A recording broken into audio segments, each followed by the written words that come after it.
This is the Sisters in Therapy podcast. I'm Dr. Mercedes, licensed marriage and family therapy supervisor. I am Dr. Brittany Harrell, licensed professional counselor. I am Dr. TK, licensed marriage and family therapy supervisor.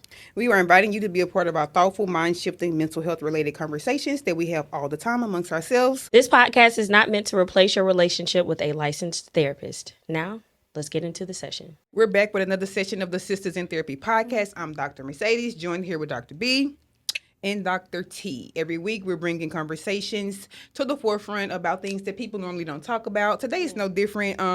In today's session, we're discussing the emotional impact of an STD diagnosis and the stigma related to this issue. That's good. Yeah. So we always start with some definitions. So sexually transmitted disease is an infection transmitted through sexual contact caused by bacteria, viruses, or parasites. Sexually transmitted infection is a virus, bacteria, fungus, or parasite people can get through sexual contact. Now, we are not doctors of any sort. We don't have any degree in public health, but we are therapists and everything is mental health related. And so we're going to do our best to have a conversation about how we see these things show up in our therapy space and things like that. Yes. So I'm going to throw it to Dr. B. Yes. And she's going to get us started. Absolutely. So I wanted to clarify just a quick second because I don't know if STI or I think they're used interchangeably. I wonder if STD is the more, the one that's not treatable. I mean, not that it's not treatable, but it's long-standing compared to an infection. I think it could possibly start off as an infection and then lead to a disease. I think different diagnoses fall under The different criteria. disease and infection. Got it. Okay. But I think they're both are. Some of the both. I think I'm pretty sure across the board they refer to them all as STIs now. Okay. They do? Okay. Okay. Okay. I believe so. Okay. Well, it says, I wrote, according to the CDC, Center for Disease Control Prevention, a sexually transmitted disease develops because of an STI, and the term implies that the infection has led to some symptom of disease. So the most common types of STDs are HPV, human papilloma virus infection. HPV. Yes, HPV, herpes, HSV1 and HSV2, chlamydia, gonorrhea, HIV and AIDS, and then syphilis. So those are the most common. Those aren't the only ones, but those are the most common diagnoses. So similar to what Dr. Mercedes said, we really wanted to have this conversation because it is a prevalent topic, specifically in my therapy room. And so I think it's important for us to talk about the emotional impact of it because it's a very taboo topic. And so for y'all, like, how has it come up for y'all in the therapy room specifically with your clients? For the past 4 to 5 years, this has been, I would say, a popular topic and a common issue in my therapy room. It's a conversation that needs to be had because this is a part of the human experience, and a lot of people actually go through, this emotional turmoil when they find out that, hey, you have an STD, whether it's curable or not curable, and things like that. But it's been a primary reason for some of my clients even reaching out for therapy because, the mental health distress associated with STDs is something that you're going to go through. It's like stages of grief type process. So that's one of the ways in which I see it come into my therapy room. Right. Sometimes there's a primary reason people are seeking therapy. Right. I was going to say, I think that's usually the main, for a lot of my clients, it's been the main reason because it's a lack of self-confidence. It's a lot of shame centered around a diagnosis, even if it's a short-term diagnosis. And a lot of times people feel like their life is over as a result of it. So it's a pretty devastating space to be in. But therapy certainly does offer a space to really process and find ways to build community as a result of that experience and rebuilding trust and self-confidence. I think I would say that it's T. No, I was just saying that's how it comes up in mine as well. And I know it can be very isolating no matter how much you know about STDs or STIs. It still feels really isolating because you're usually the only one in the room whenever you get that diagnosis. And so when they come to me, they haven't really told a lot of people. They don't know support networks yet. And so it doesn't matter that people say 30% of the population or 20% because it's just you in that moment.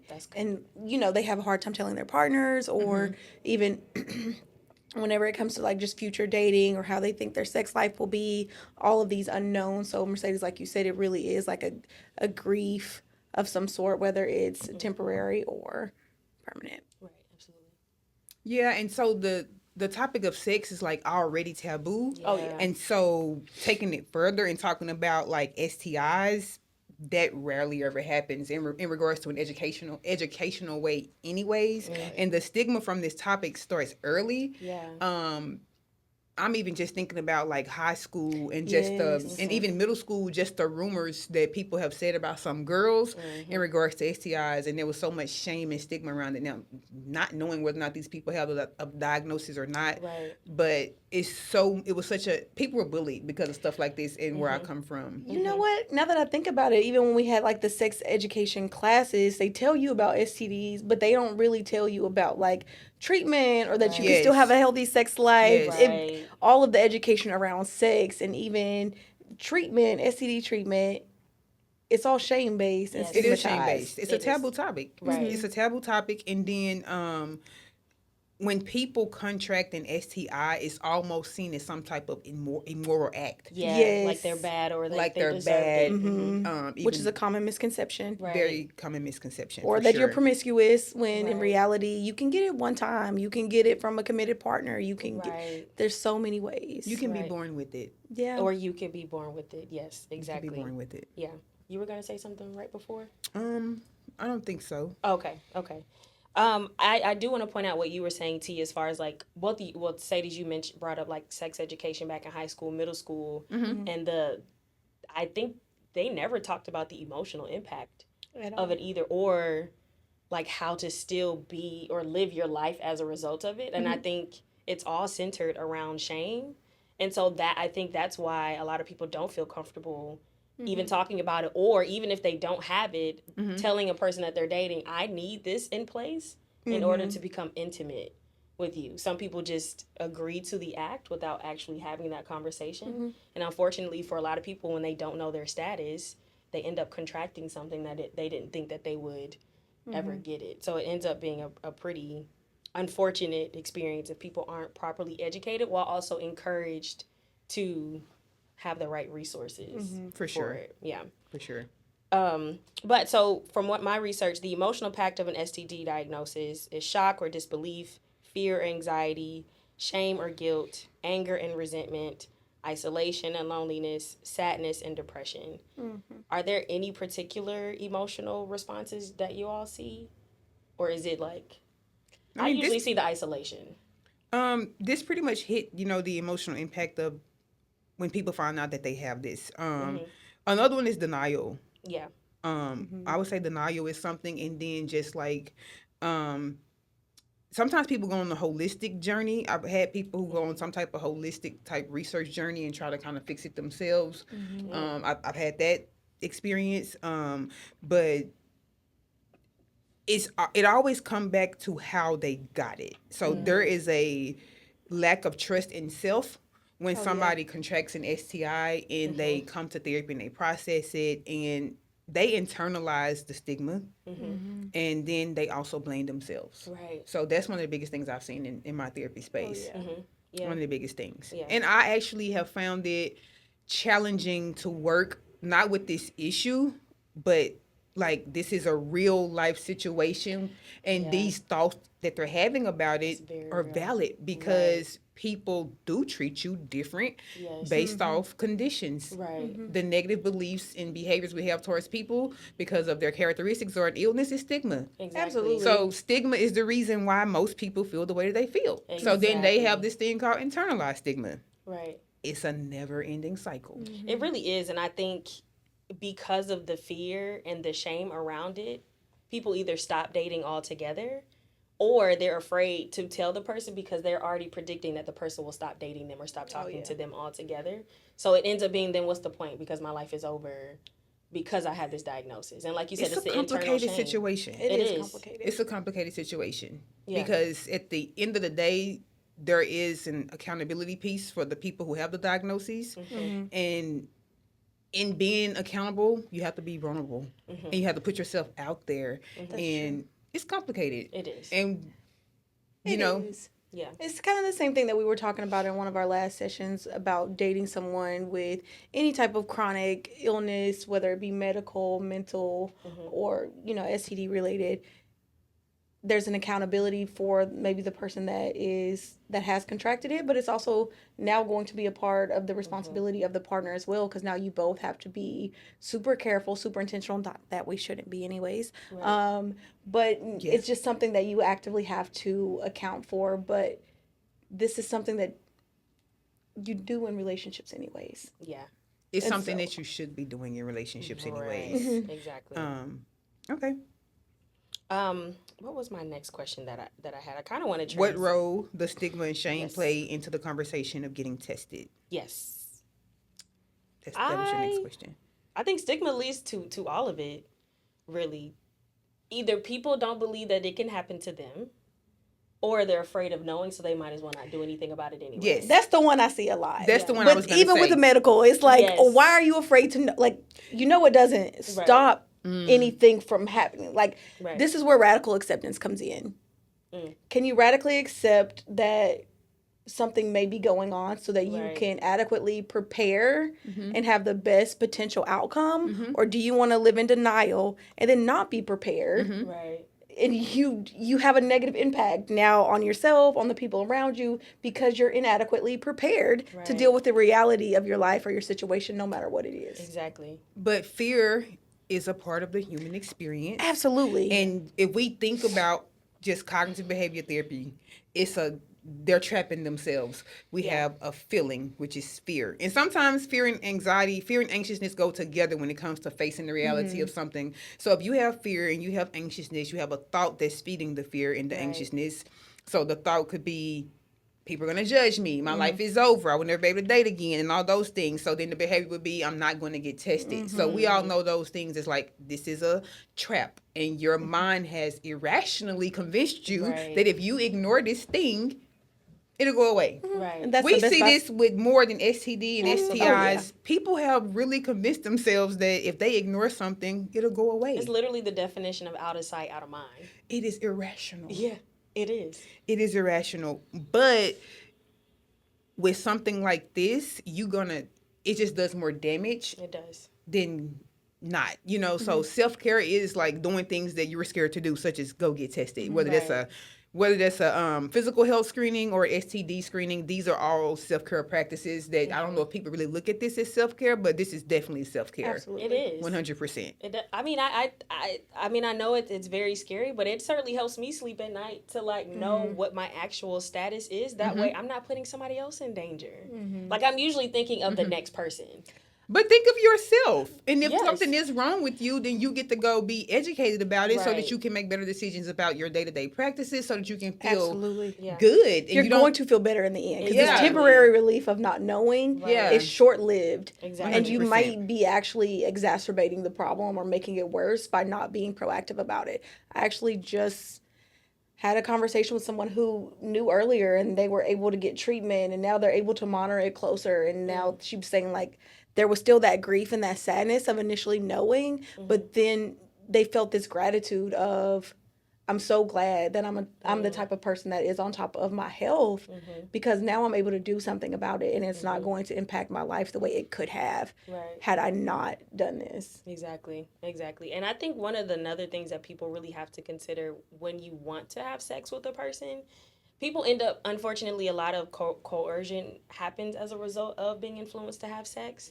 Like, I have seen so many stories where a girl will say, like, I need both of us to get tested. She has her results, but then the guy would just, like, ghost her because he doesn't want to get tested. Really? Yes, I've seen one story where a guy got a fake test, got some printout from wherever, and like said, here are my results, but she found out it was, luckily she didn't have sex with him. That's scary. That is scary. You did all of that to pretend versus actually getting tested because wanted the sex that bad. But how many people are actually telling people, let's go get tested before we have sex? Plenty of people have had sex with partners and they have not talked about STDs or STIs. I know. It is not a common topic. No, it's not. What do you we know stigma.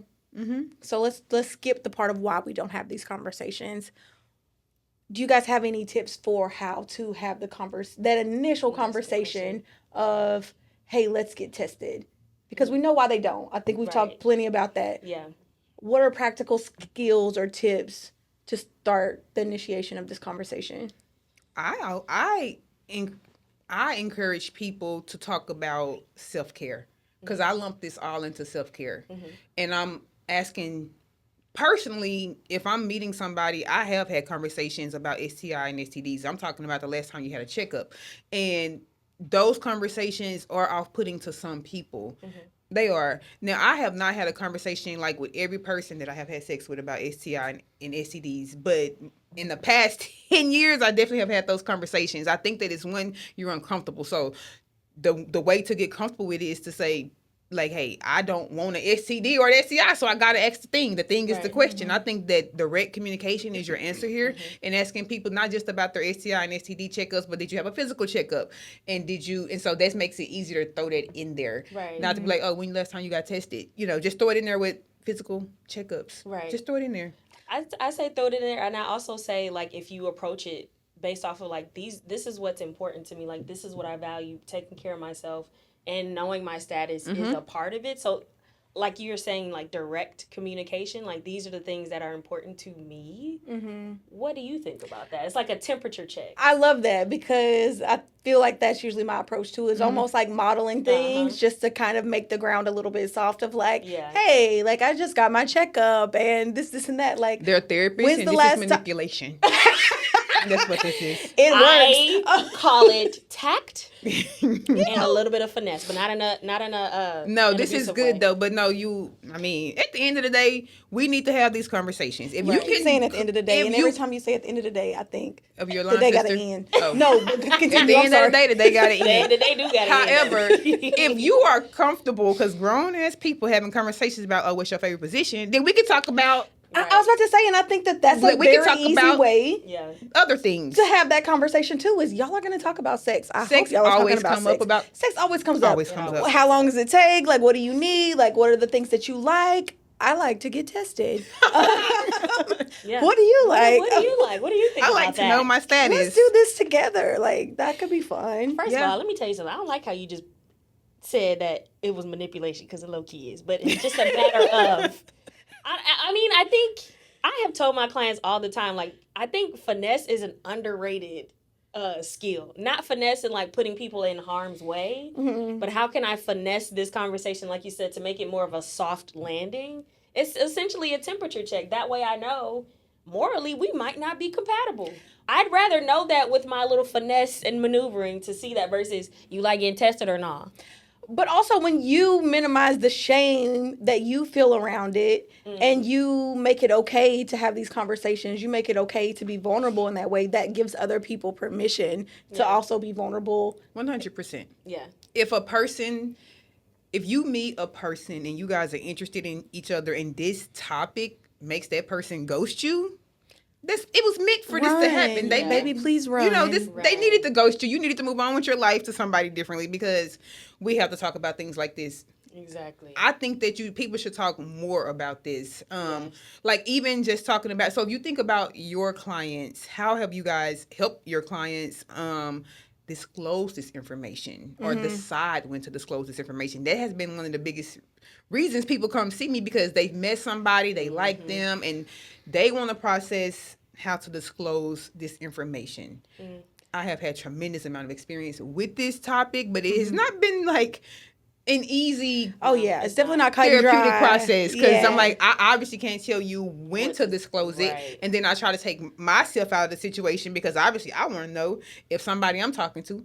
You want to know immediately. But you don't necessarily have the right to know immediately because you haven't garnered that type of trust yet. Oh, I get it. That's why I say I have to take me out of it. But I can. You never mind. No, finish. Go ahead. No, I need to finish that thought. She's doing so much better, guys, with the self-restraint. I just want to give her a. I don't need to finish that thought. So proud of you. But I get the anxiety of wanting to know immediately. Yeah. It's, time and place. Again, I don't think it's cut and dry. I think it probably varies from person to person. Okay. But whenever it comes to having, I think the majority of my people have either already disclosed to their partners or they had it for a while. So most of mine are pretty practiced in it. Or if it's new to them, We actually talk about the dating sites that they can go on that are STD friendly, because everybody on there has a diagnosis, so they kind of already know that they have something, and so that makes the conversations for my people a bit easier. So I don't think I've had that experience. My people are coming in meeting people who don't have a diagnosis, and that has been a very challenging It's a challenging process. phase, yeah. Because so one, I kind of do an assessment of like, okay, do you plan to tell this person before having sex with them? That's my way to ensure that the other person also has safety, because I don't want you harming somebody. Absolutely. And so almost always the clients are like, I would never, have sex with this person without disclosing this information to them. So the way I handle it now, this is a good CBT situation of why you're scared to tell this person this information. So I typically assess their thoughts of like what they think is going to happen, and and show them how it's keeping them stuck from actually disclosing the information. So we kind of weigh the pros and cons of telling the person, and then like, okay, well, autonomous behaviors. The person has a right to know, because they get to decide whether or not they're going to stay with you. And I understand that is painful for a said person. So we hold space for the reality of the situation, that they may not want to be in a relationship with you once they found out this information. But 9 times out of 10, every client that I've had that disclosed information, the person stayed. Same for me. Same. I think on the receiving end of it, there must be some type of like appreciation for the honesty and transparency. Yeah. That makes it a little bit easier for them to accept what's going on versus them finding out in a different way. Exactly. I will say most of the conversations have been me empowering them that they are still lovable. Yes. Because that's usually the main thing that they think that they've lost in that process. So they end up avoiding the experience altogether. So I certainly try to focus more on like the empowerment piece, while also when it gets to the point of having that type of conversation when they are dating somebody, it's usually maybe role playing or like, what is your evidence for this being true, that this person will never talk to you again, right? It's sort of like you said, like the CBT of it, sort of challenging, because I've had a few where like the person didn't leave because of their diagnosis, they just didn't work out for other reasons. So that sort of already debunks this thought of like, I'm scared that they're going to leave because of X, Y, and Z, when they don't really, at least from the clients that I've worked with, they haven't had direct experience. Now, whether the person was honest to them, that's on them, but we just have to take it at face value. Yeah. Yeah, I kind of, when I have those sessions, I kind of just do my best to make sure that my client is being responsible. And by doing that is, one, challenging them to be responsible, but to not run away from the relationship because you met this person that you like. But when to disclose, I say, I can't decide that for you. If you're ready to disclose, you should just go for it. But once it has reached about the 90-day period, I'm like, okay, you got to say something, because some of the times people are avoiding sex. Because they don't want to say the thing. And I'm like, again, ignoring this is not going to make it go away. So then I do challenge them. And the stigma around STDs and STIs is that maybe the person was promiscuous or things like this. So then clients are saying, well, do I tell them how I got it? The storytelling piece of it. And I say, if you want to, you can. My clients have said they want to share it. It's a part of the connection, not just the healing, but it's a part of the connecting with their partner. And then it also allows the partner to be empathetic for how they got to this situation. I have not had a client, and I only know what my client tells me to be true. I've not had a client tell me that I got this because I was sleeping around. People have gotten this, one, from childhood, being born with it. Some people have gotten this from being raped or molested. And some people have got it just from sleeping with one guy. A significant partner. Yes, and I think we probably underestimate the amount of STDs or STIs that come out of those particular situations. Yes. Because it does not happen just because people are buck wild. I honestly feel like people who are buck wild don't be getting it. Bliss. They just lucky for them. But my clients have had, like, I've had plenty of age groups too. This is no discrimination with race or nothing. Oh, I've had yeah. people Right. as young as 18, as old as 55 Me too, girl. with these type of common problems in my therapy room. Exactly. So with that being said, even if you are married or in a relationship, it is still very important to know your status because we're talking about your physical health. I have seen a lot of stories where women will not keep up with their regular yearly women's exam because they're with this person. And I know we get comfortable, but I think we just have to know where our physical health is at. And I think it's great that you trust your partner, but it's just a matter of knowing that you're okay and that you're healthy. Okay. I want to kind of go back to the confidence piece. So how do we pour into our clients? How do we instill that type of like rebuilding the confidence and the self-love and the self-trust? This is what I do. Go for it, girl. You know, this is what I do. This is my bread and butter. The floor is yours. It's just the self-confidence. And I was thinking that, like, as y'all were talking before about how to have these conversations or help them feel okay with these conversations, I kind of kept coming back to whether it's this situation or it's something medical or it's just anything relationship or anything life related, I'm always going back to just inherent worth. Inherent worth. Like, no matter if you have made a mistake, again, the grace and accountability. Have grace for where you're at. Have the accountability to be responsible moving forward with how you deal with this. I'm always going to say, like, how do you reorient yourself? How do you ground yourself back to this inherent worth that you have so that no matter how the situation plays out, you have, again, a soft space to land. It might hurt. It might be unpleasant, but you still have something that you can hold on to. You're not just out here floating around because you don't know your worth or your identity. These things, we make everything mean something. And for the most part, none of it has to mean anything about you. Right. They're all just pieces of us, pieces of our lives, pieces of our experiences. None of them mean anything inherently about you as a human. Absolutely. And so them getting tired of me saying that over and over again, eventually it resonates. It resonates, yeah. I love that. Okay, bread and butter. What about you? It hasn't been that easy though to get people to feel loved. In spite of for having sure. these diagnoses. yeah. For I sure. tend to come back to overall self-care practices, and that's going to be one, educate yourself. I feel like the more educated you are about this new thing that's a part of you, the more likely you are to understand it and be able to communicate to those you love about it. So mine is like improving your self-care practices. That's safer sex. That's talking to your doctor about it. That's even, and I also say talk to more than me about how to talk to your partner about this. Also talk to your doctor so that your doctor can educate you about the proper precautions you would need to take to have sex. So it's empowering themselves through education about the new diagnosis. This new thing that's a part of your life.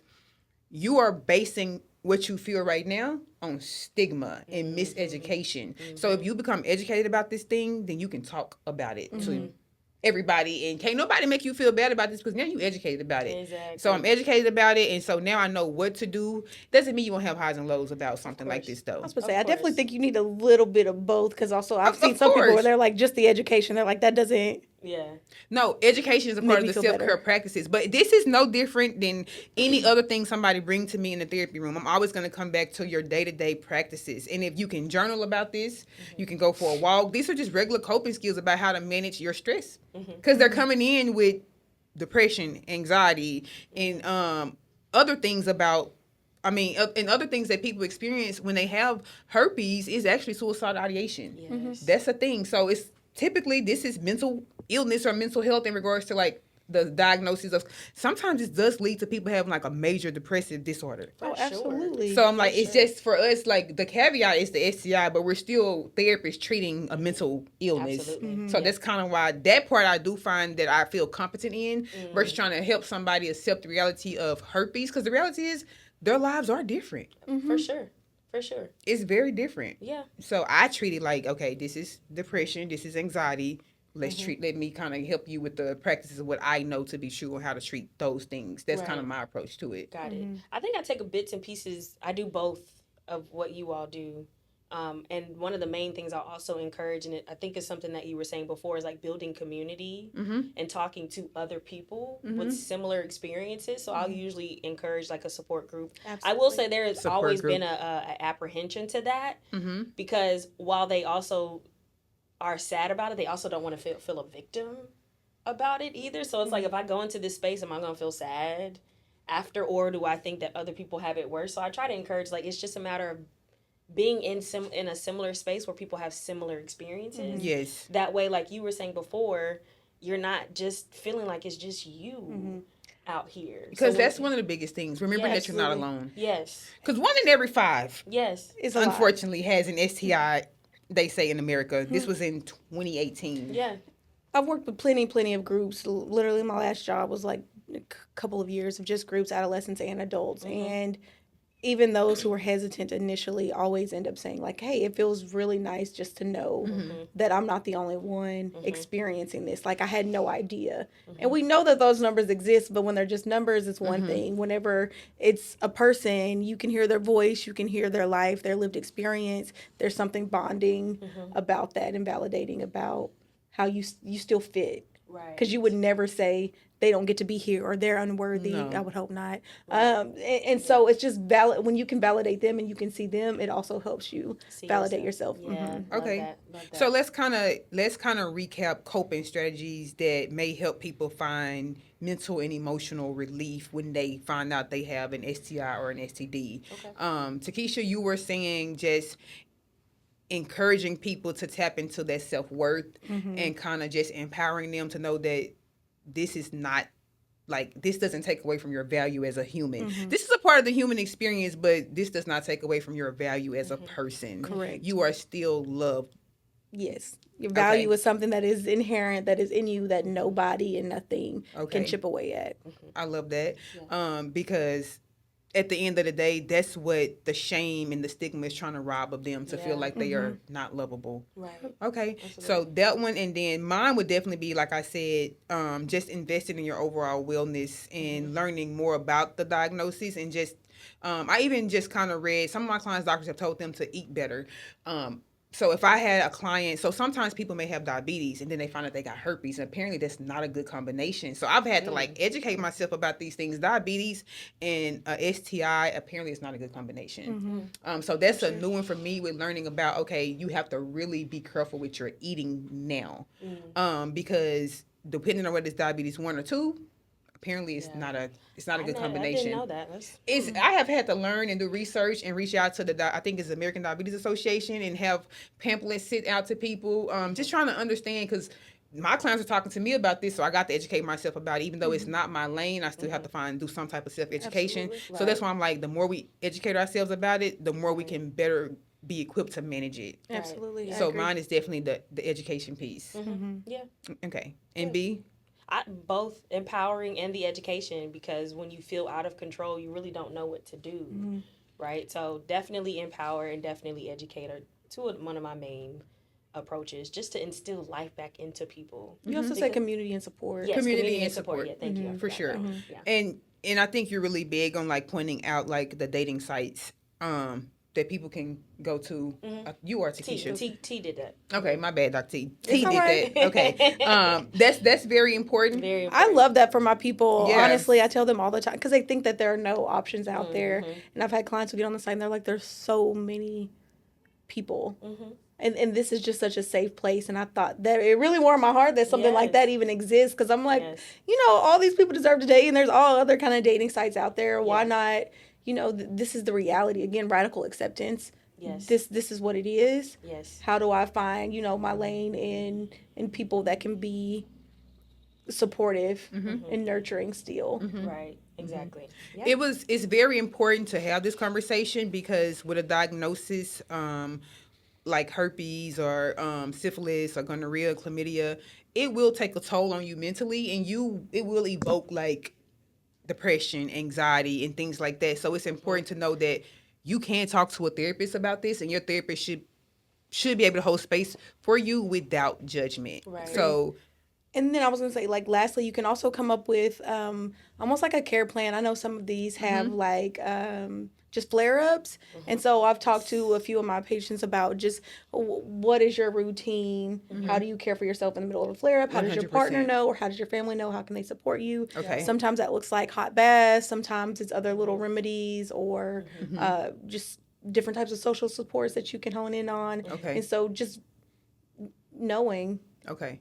what it's like for you whenever these moments come up, and then having a plan for how to better get through it. Okay. Absolutely, yeah. Something else that I think is important to hit on before we end this session is if you have been in a relationship with someone and your status is disclosed and it is known, it is important to know that it should not be weaponized against you Period. in arguments, Yeah. because that is not love, and that's emotional abuse in my opinion. So if you have a diagnosis of sorts and you're in a relationship and you're using this as a reason to stay in an abusive relationship because this person already know, you already done the work to tell them, I want you to go talk to a therapist and process ways in which to get your self-worth back, because